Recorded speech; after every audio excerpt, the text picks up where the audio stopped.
of the questions that most people will not ask their doctors, why did you become a doctor? What motivates you to become, a chiropractic physician?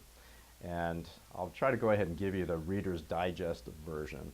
But, as a young teenager, I recall that one of my relatives was having some digestive complications.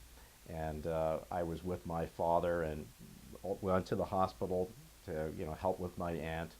And we did, go ahead and try to, question and see what was going on, with her digestive problems, from the doctors. And, they give us, quick, curt answers. But we really didn't know for sure. But it seemed like a relatively simple type of problem, some heartburn or something like that. And they had given her some medications, which at first seemed to help her. But about a week later, we had to bring her back to the emergency room. And it seems as if the symptoms had become significantly worse. Eventually what had happened, she was hospitalized. It seemed like she had some complications, and about 2 weeks later she was actually passed away in the hospital. And during this time, of course, we questioned the physicians. Nobody could really give us answers. We went from, this specialist to that specialist, and it seemed like nobody really knew what had happened.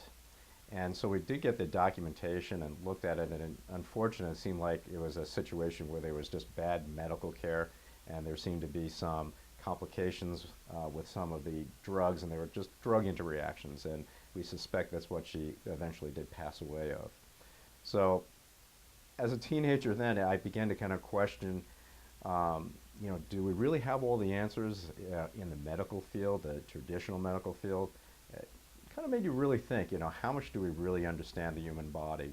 And do we really understand it completely? And can just, one profession really understand it fully? And that's where I began to kind of question what was going on.